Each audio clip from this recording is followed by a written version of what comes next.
Hello students हमने last class में standing wave के बारे में डिस्कस किया था। नोड्स और एंटी नोड्स कैसे बनते हैं, उसके लिए क्या कंडीशन है, वो हमने फाइंड आउट किया था। तो स्टैंडिंग वेव का जो ग्राफ है वो कुछ इस तरह से था।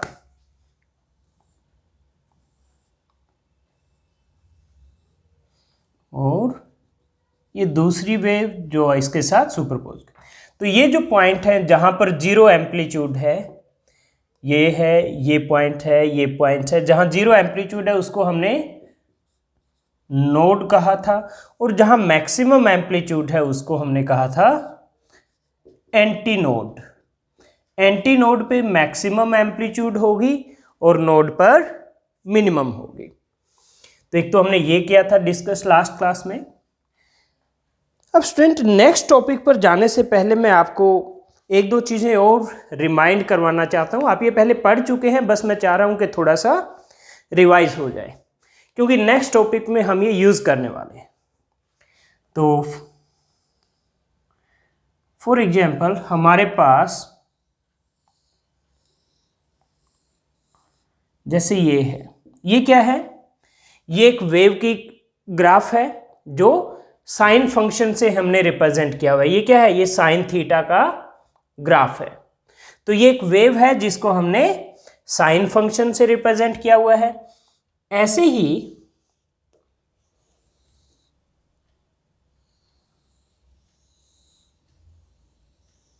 ये भी एक वेव है जिसको कोस फंक्शन से हमने ड्रॉ किया हुआ है। ये क्या है? ये कोस थीटा का ग्राफ है। ये साइन थीटा का ग्राफ है और ये कोस थीटा का ग्राफ है। ओके, ये ग्राफ हम पहले भी ओसिलेशन वाले चैप्टर में भी प्लॉट कर चुके हैं।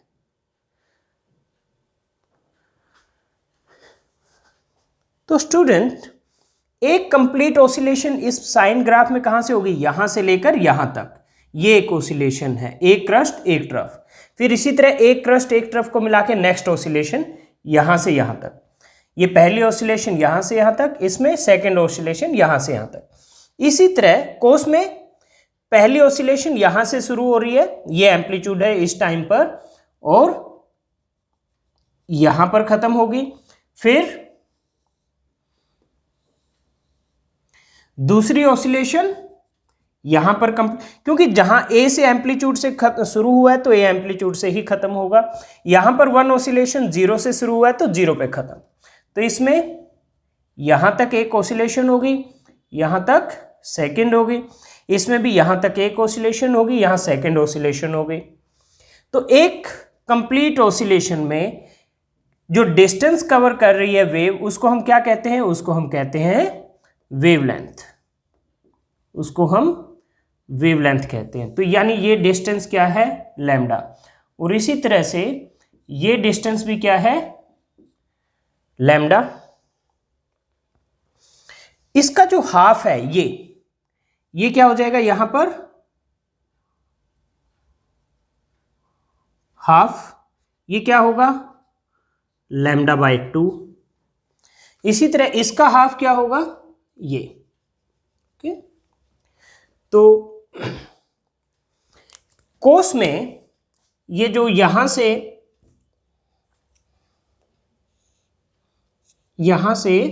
यहां तक की डिस्टेंस है, ये क्या है? लैम्डा। और ये जो यहां से यहां तक की डिस्टेंस है, ये क्या है? Lambda by 2। इसमें भी ये हाफ ऑसिलेशन के लिए लैम्डा बाय 2, फुल ऑसिलेशन के लिए डिस्टेंस लैम्डा है। इसी तरह से अगर मैं इसका भी हाफ कर दूं तो ये आएगा। ये क्या होगा? लैम्डा बाय 2 का भी हाफ हो जाएगा ये डिस्टेंस। ये जो डिस्टेंस है ये क्या हो जाएगी? फिर लैम्डा बाय 2 का हाफ, लैम्डा बाय 4। इसी तरह से इसमें यहां से यहां तक ये डिस्टेंस कितनी है? Lambda by 2। तो इसका हाफ, ये डिस्टेंस कितनी हो जाएगी? ये हो जाएगी आपकी लैम्डा बाय 4। ओके, तो ये डिस्टेंस लैम्डा है। ये यहां से यहां तक की ये डिस्टेंस लैम्डा बाय 2 है। ये यहां से यहां तक की ये डिस्टेंस लैम्डा बाय 4 है। इसी तरह कोस में यहां से यहां तक की ये डिस्टेंस लैम्डा है। फिर इसका हाफ यहां तक, ये डिस्टेंस लैम्डा बाय 2 है।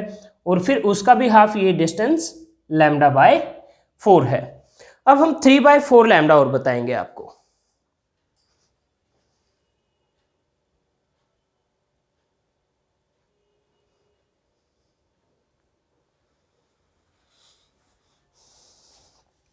ओके तो स्टूडेंट ये एक ऑसिलेशन कंप्लीट होगी यहां से यहां तक, ये डिस्टेंस लैम्डा, ये हाफ ऑसिलेशन होगी यहां से यहां तक, डिस्टेंस ये वाली λ/2, यहां तक 1/4 ऑसिलेशन यानी हाफ का भी हाफ λ/4 होगी, ये डिस्टेंस यहां से यहां तक ये वाली। इसी तरह कोस में यहां से लेकर यहां तक ये एक कंप्लीट ऑसिलेशन है तो ये डिस्टेंस लैम्डा, फिर ये उसका हाफ ऑसिलेशन तो λ/2 और ये λ/4।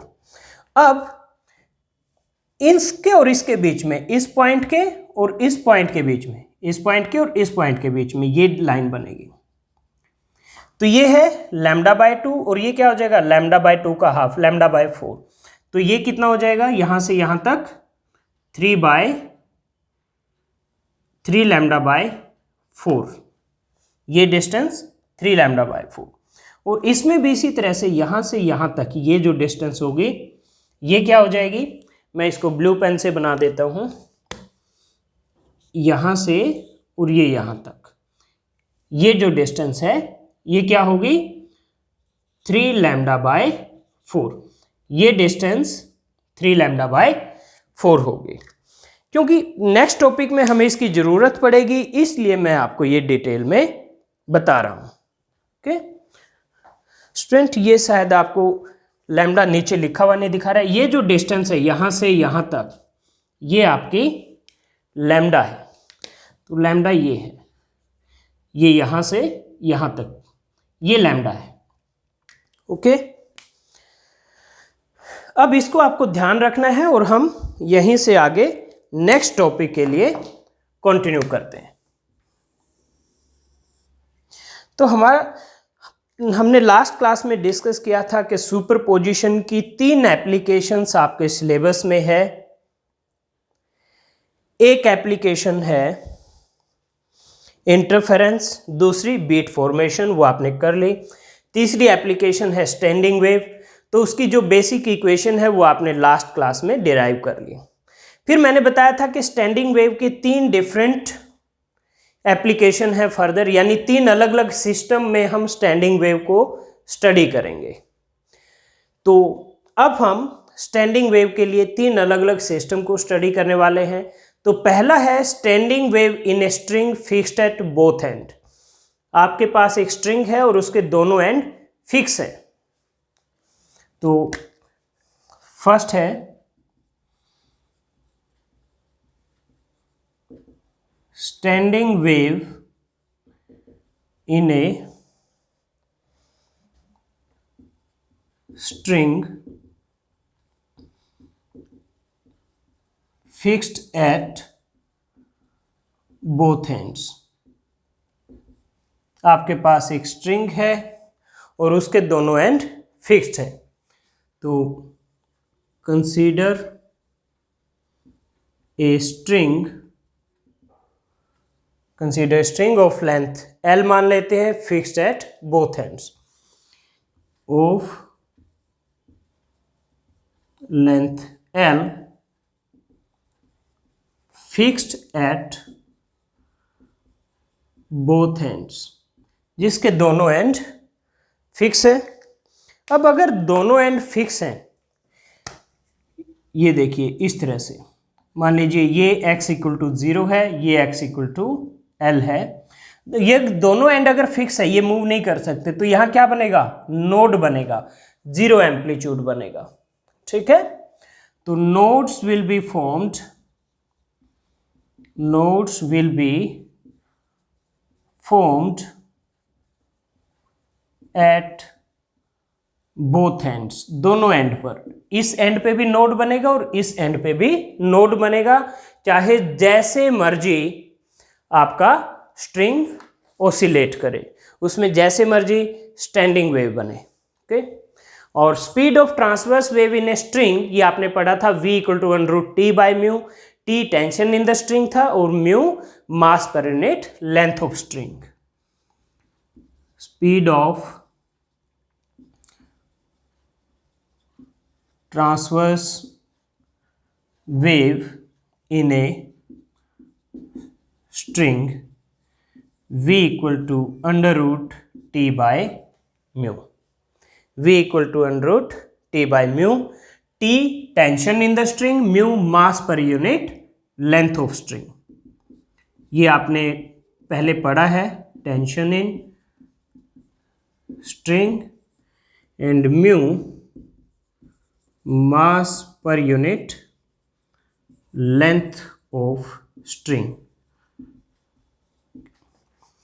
तो हम मान लेते हैं n है mode of vibration, mode of vibration, ये number n mode of vibration को रिप्रेजेंट करेगा। ओके, तो हम n इक्वल टू 1 लेते हैं, यानी फर्स्ट मोड ऑफ वाइब्रेशन की हम बात कर रहे हैं, फर्स्ट मोड ऑफ वाइब्रेशन। तो ये आपका स्ट्रिंग है x equal to 0, x equal to l। तो फर्स्ट मोड ऑफ वाइब्रेशन में इस तरह से स्ट्रिंग या तो ऐसे ऑसिलेट करेगा या फिर ऐसे, इस तरह से स्टैंडिंग वेव बनेगी। ये x इक्वल टू 0 है, ये x इक्वल टू l है, इस तरह से स्टैंडिंग वेव बनेगी फर्स्ट मोड ऑफ वाइब्रेशन में। n इक्वल टू 1 का मतलब है फर्स्ट मोड ऑफ वाइब्रेशन। तो हम मान लेते हैं कि इस मोड ऑफ वाइब्रेशन में वेवलेंथ होगी λ1, वेवलेंथ इक्वल टू λ1। तो ये डिस्टेंस क्या है, ये देखो एक साइन वेव का पार्ट है, और जैसे ये है यहां से यहां तक, जैसे यहां से यहां तक है, ये ऐसे ही है, यानी ये क्या है हाफ साइन वेव, आधी साइन वेव। और ये डिस्टेंस क्या है, ये λ/2, ये यहां से यहां तक, इसके लिए जो डिस्टेंस है ये क्या है λ/2। ये देखिए ये ब्लैक लाइन से जो है λ/2, तो ये डिस्टेंस क्या हो जाएगी, अगर वेवलेंथ यहाँ λ1 है तो λ1/2, और ये किसके इक्वल है, लेंथ ऑफ स्ट्रिंग L के। तो ये डिस्टेंस वेवलेंथ की टर्म में λ1/2, और वैसे ये लेंथ ऑफ स्ट्रिंग L के इक्वल है। तो यहाँ से λ1 आ गया आपका 2L, λ1 2L आ गया। तो फ्रीक्वेंसी क्या आएगी,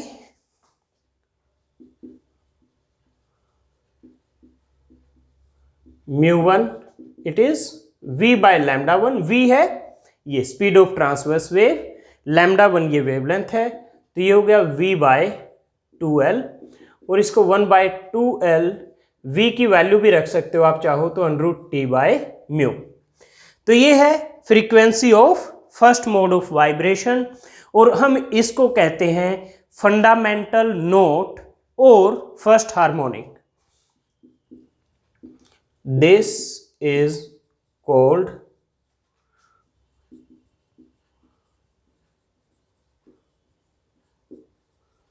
फंडामेंटल नोट और फर्स्ट हार्मोनिक, फंडामेंटल नोट और फर्स्ट हार्मोनिक। अगर हम n इक्वल टू 2 लें, यानी second mode of vibration, n equal to 2 मतलब सेकंड मोड ऑफ वाइब्रेशन, तो स्टैंडिंग वेव कैसे बनेगी उसके बारे में बात करते हैं। तो n इक्वल टू 2 के लिए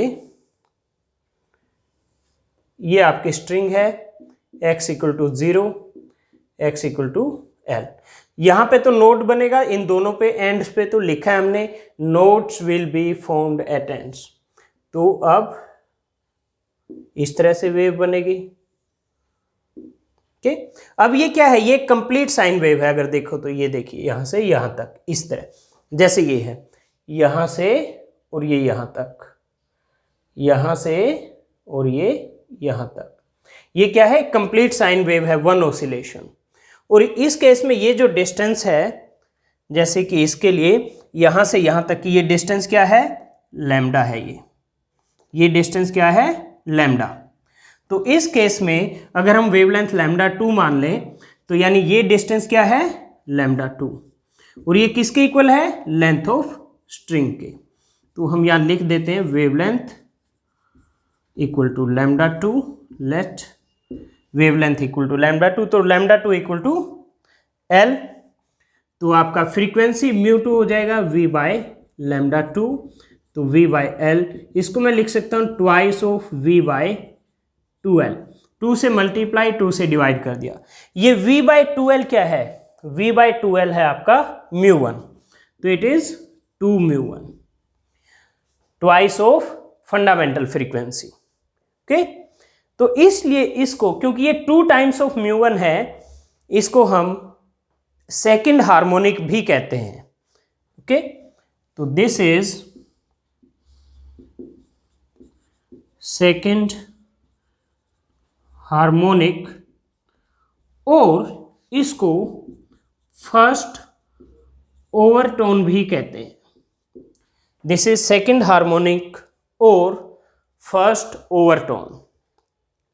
ओके, तो स्टूडेंट ये था आपका सेकंड मोड ऑफ वाइब्रेशन। इसी तरह थर्ड मोड ऑफ वाइब्रेशन भी हो सकता है। अब मैं इधर इरेज नहीं करूंगा क्योंकि मुझे बार बार यहाँ इस डायग्राम को समझाने के लिए आपको इसकी ज़रूरत पड़ रही है, तो मैं इधर ही इरेज कर रहा हूँ। तो आप प्लीज़ इसको नोट कर लीजिए, नहीं नोट कर पाए हैं तो वीडियो को पॉज करके यहीं पर नोट कर लीजिए इसको।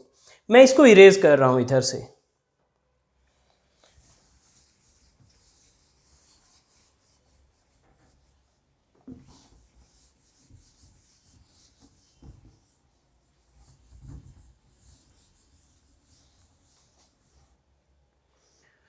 ओके, तो अब मैं इसके बाद इधर लिख रहा हूं। ठीक है, तो अब n इक्वल टू 2 मैंने कर लिया, अब है n इक्वल टू 3, यानी थर्ड मोड ऑफ वाइब्रेशन।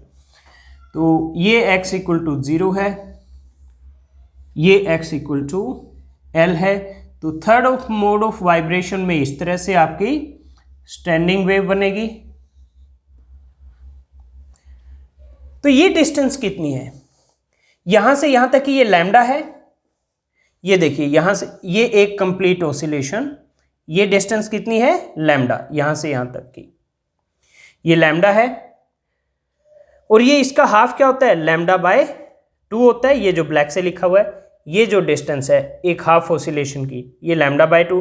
तो लैम्डा यहां से यहां तक और ये लैम्डा बाय 2, तो ये कितनी हो जाएगी 3/2 lambda, lambda plus lambda by 2, 3/2 lambda. हम मान लेते हैं कि इसमें जो वेवलेंथ है वो लैम्डा 3 है, लैम्डा 3, तो ये 3/2 लैम्डा 3, और ये किसके इक्वल है, लेंथ ऑफ स्ट्रिंग L के। तो यहां से लैम्डा 3 आ गया आपका 2L/3। तो फ्रीक्वेंसी को μ3 लिख देता हूं मैं, that will be v by lambda 3। v क्या है, speed of transverse wave, √T/μ। तो ये v डिवाइड बाय 2L/3। तो ये हो गया, ये 3 ऊपर चला जाएगा, तो 3 इंटू v बाय 2L, और v बाय 2L क्या था आपका, ये μ1 के इक्वल था, तो ये हो गया 3 μ1।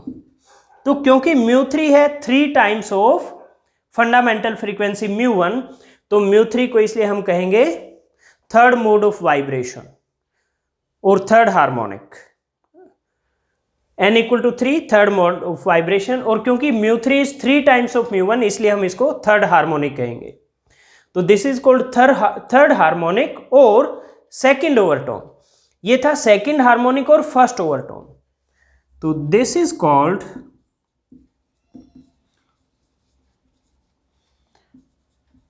थर्ड हार्मोनिक और सेकंड ओवरटोन। ओके, तो इस तरह से for nth harmonic μn will be n μ1 because second harmonic is 2 μ1, third harmonic is 3 μ1, तो nth हार्मोनिक के लिए μn होगा n μ1। तो यानी जो फ्रीक्वेंसीज है μ1 is to μ2 is to μ3 and so on, इनका रेशो क्या है 1 is to 2 is to 3 and so on. Okay, तो अगर आप यहाँ ध्यान से देखें कि हमारा जो ये केस है जिसमें स्ट्रिंग फिक्स है दोनों एंड पर, इसमें ओड हार्मोनिक भी है 1 3 5 7 और इवन हार्मोनिक भी है 2 4 6 8। So in a string fixed at both ends both the odd and even harmonics are present. तो हम यहां लिखेंगे so in a string fixed at both ends, in a string fixed at both ends, both even and odd harmonics are present। तो कई बार question आ जाता है इसी तरह से, prove that in a string fixed at both ends even and odd both harmonics are present. तो आपको इस तरह से ये करके दिखाना है। ओके स्टूडेंट, तो ये था standing wave in a string fixed at both ends. अब मैं इस टॉपिक से रिलेटेड एक न्यूमेरिकल लिख देता हूं, इधर वाले पोर्शन को मैं इरेज करूंगा। तो अगर आपने नहीं नोट किया है तो प्लीज अभी वीडियो को पॉज करके आप नोट कर लीजिए।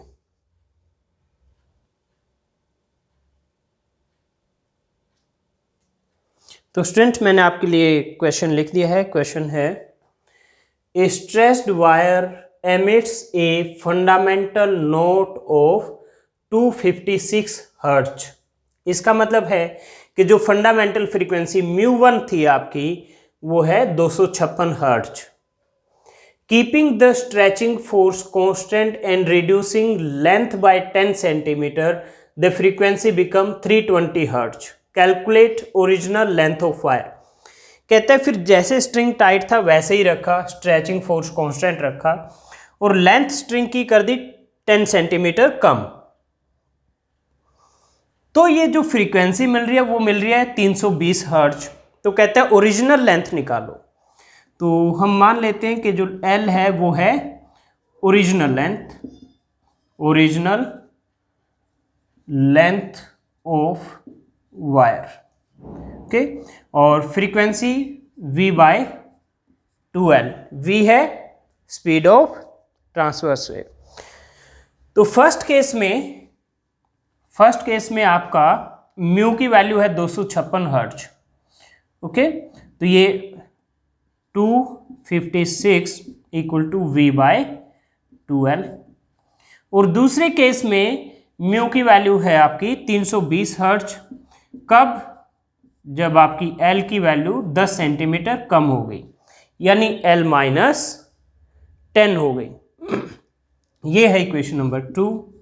तो क्या करो, 2 को 1 से डिवाइड कर दो, तो 320 बाय 256।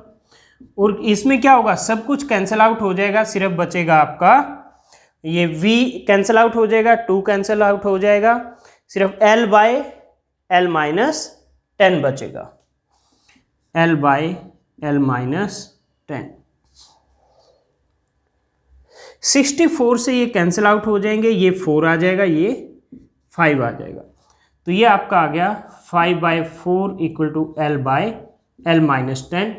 अब इनको क्रॉस मल्टीप्लाई कर दो, 4L equal to 5L minus 5 into 10 50। तो ये आ जाएगा L इक्वल टू 50 सेंटीमीटर। तो ये आपका आंसर आ गया।